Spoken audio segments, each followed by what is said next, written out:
السلام علیکم. میں فردوس نزلہ.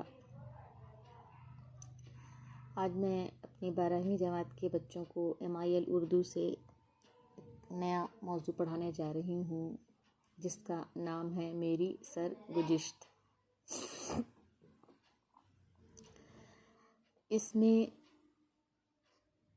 اس کے مصنف احسان دانش ہیں اور یہ ان کی ایک خودنوشت یا سماح عمری ہے.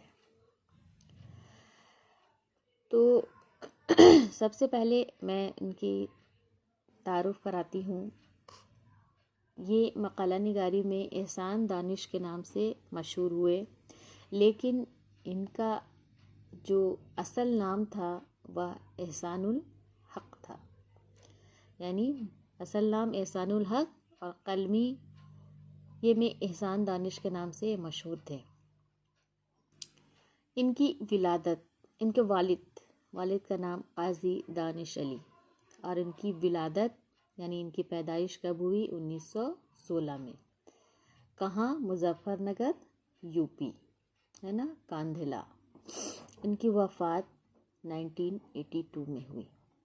تو یہ ان کا تعارف تھا.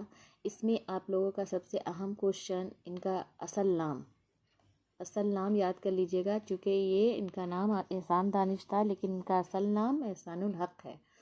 ان کی ولادت اور وفات یہ اہم سوالات ہیں، تو اس کو آپ لوگ کر لیجئے گا. تو میری سرگزشت چونکہ ایک خودنوشت اور سماح عمری ہے، تو آپ لوگوں کو میں یہ چیپٹر پڑھنے اور بتانے سے پہلے بتاؤں گی کہ خود نوشت اور سماح عمری کیا ہے نا. خود نوشت کے بارے میں، خود نوشت مطلب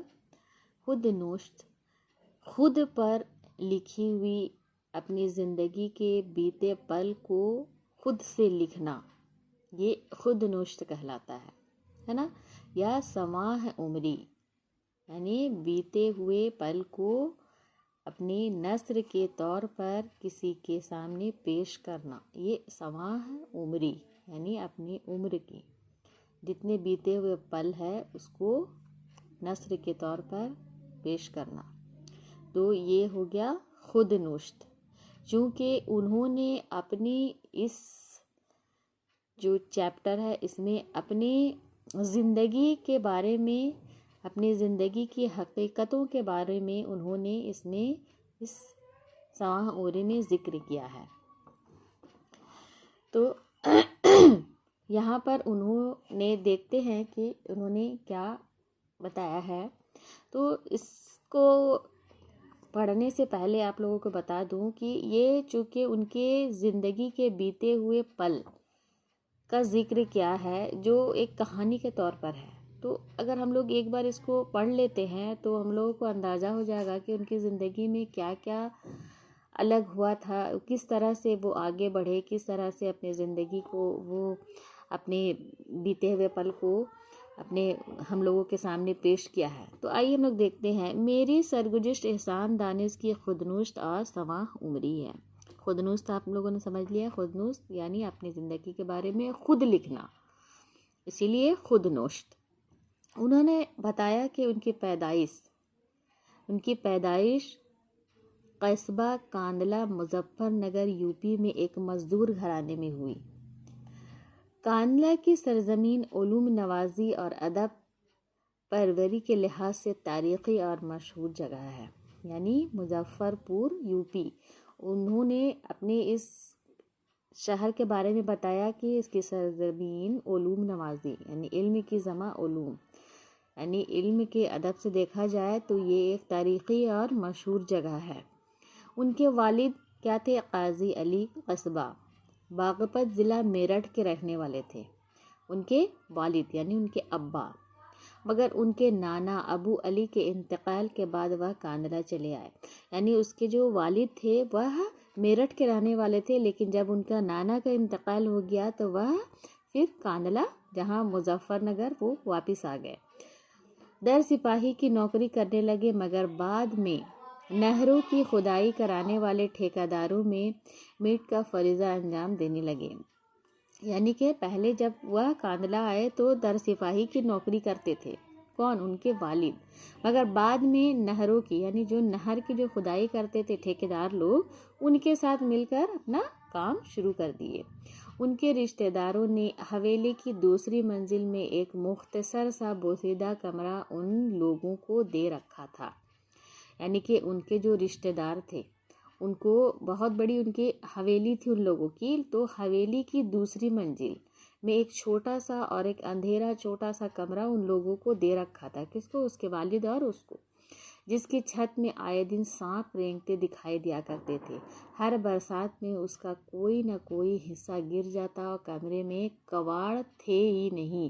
اس طرح انہوں نے اپنے مکان کا خستہ حالی اور اپنی مفلسی کا بیان کیا ہے۔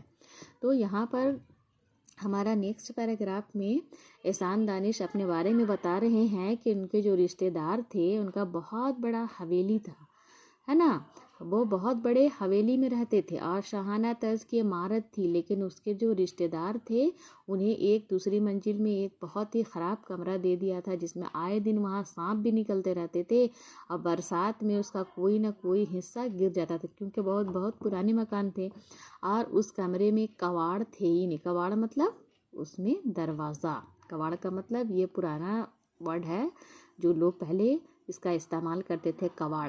تو اس کمرے میں کواڑ تھے ہی نہیں، یعنی کہ اس کمرے میں یہاں تک کہ دروازہ بھی نہیں تھے۔ اس طرح انہوں نے اپنے مکان کا خستہ حالی اور اپنی مفلسی کے بارے میں یہاں پہ ذکر کیا ہے۔ ان کے والد پڑھے لکھے آدمی تھے اور انہیں فارسی کے اشعار اور آزاد کی مشہور کتابیں ازبر تھیں۔ یعنی یہاں انہوں نے کہہ رہا ہے کہ ان کے جو والد تھے بہت پڑھے لکھے انسان تھے اور انہیں فارسی کے اشعار اور آزاد کی مشہور کتابیں ان کے پاس موجود تھی۔ مفلسی کے سبب وہ اپنے بیٹے کو 10ویں سے آگے نہ پڑھا سکے، یعنی اتنی غریبی تھی، مفلسی مطلب غریبی تھی کہ وہ اپنے بیٹے کو 10ویں سے زیادہ نہیں پڑھا پائے۔ ملازمت کے سلسلے میں ادھر ادھر پھرے اور آخر کار میونسپلٹی میں چپراسی کی نوکری کر لی، یعنی کہ نوکری کے لیے وہ ادھر ادھر بھٹکتے رہے اور آخر کار جب انہیں نوکری نہیں ملی تو میونسپلٹی میں ایک نوکری ملی، وہ بھی چپراسی کی، تو وہ اس میں نوکری کرنے لگے۔ اس کے بعد وہ دلی چلے گئے، وہ چھاپا خانہ میں نوکری کر لی، یعنی کہ یہاں ان کا نہیں بنا تو وہاں سے نکل کر مظفر نگر سے نکل کر وہ دلی چلے آئے اور چھاپا خانے میں نوکری کر لی، یعنی کہ چھاپا خانہ یہاں پر کتابیں چھپتی ہیں وہاں پہ نوکری کر لی۔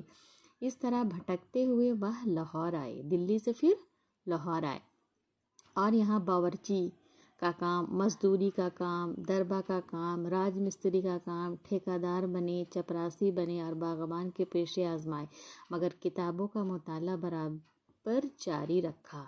تو جب وہ دلی سے لاہور لوٹ آئے تو انہوں نے بہت طرح کا کام کیا، کیسا باورچی بھی کا بھی کام کیا، راج مستری کا بھی کام کیا، مزدوری بھی انہوں نے کی، ٹھیکیداری کی، چپراسی بھی بنے، باغبان بھی بنے، لیکن اتنا پریشانی اور مفلسی کے بارے میں مطلب مفلسی سے وہ پورے بھرے ہوئے تھے، انہیں بہت پریشانی اور دقت ہو رہی تھی، لیکن انہوں نے اتنا کچھ سہنے کے باوجود اپنی کتابوں کا مطالعہ، یعنی اپنی پڑھائی اور کتابوں کو پڑھنا اور کبھی نہیں چھوڑا، بنے برابر جاری رکھا اور ادبی محفلوں میں بھی شرکت رہی، یعنی کہ کوئی بھی محفل، ایسے ادبی محفلیں ہوتی تھیں تو وہ وہاں ضرور شرکت کرتے تھے، وہاں ضرور جاتے تھے تاکہ انہیں بہت ساری جانکاری ملے، ہے نا۔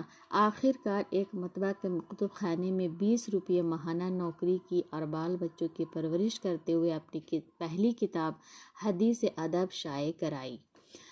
تو یہاں پر کیا ہوا، ادبی محفلوں میں شرکت کرتے تھے تو آخر کار ایک کتب خانے میں 20 روپیہ، یعنی کہ ایک کتب خانہ ہوگا کتاب ایک دکان، تو اس میں 20 روپیہ مہینہ میں نوکری کی، یعنی 20 روپیہ انہیں ماہانہ، یعنی ایک مہینے میں 20 روپیہ انہیں ملتا تھا، تو نوکری کی اور اپنے بال بچوں کی پرورش کرتے ہوئے انہوں نے اپنی پڑھائی کی لگن اور کتابوں کا مطالعہ چونکہ انہیں برابر کرتے رہتے تھے تو وہ اپنی پہلی کتاب لکھے جس کا نام تھا حدیث ادب شائع کرایا۔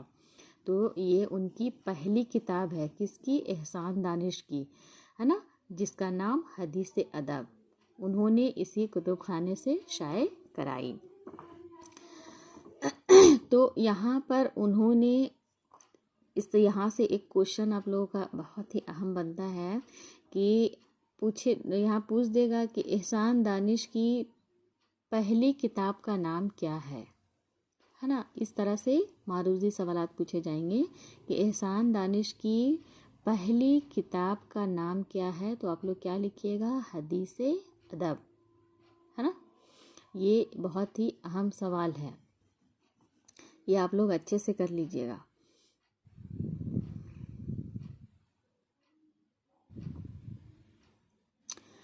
یہ ہو گیا۔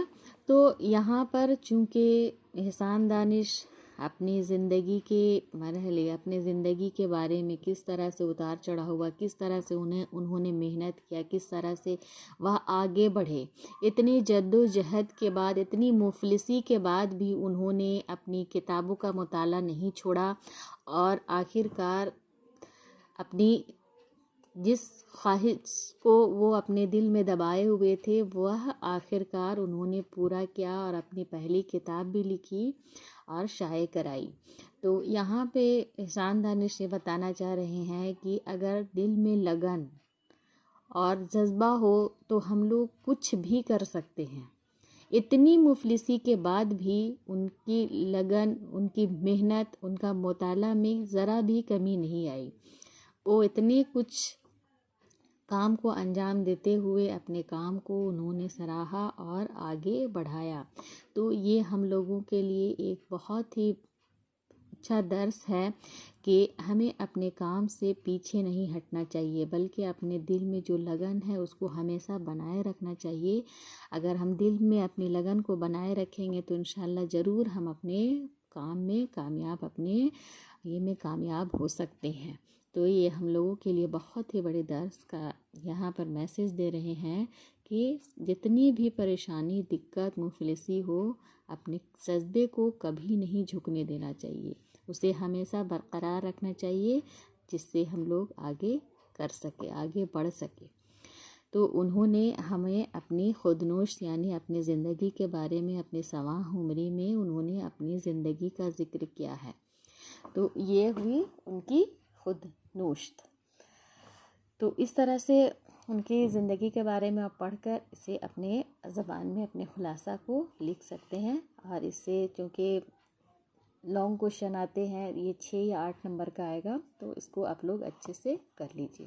شکریہ۔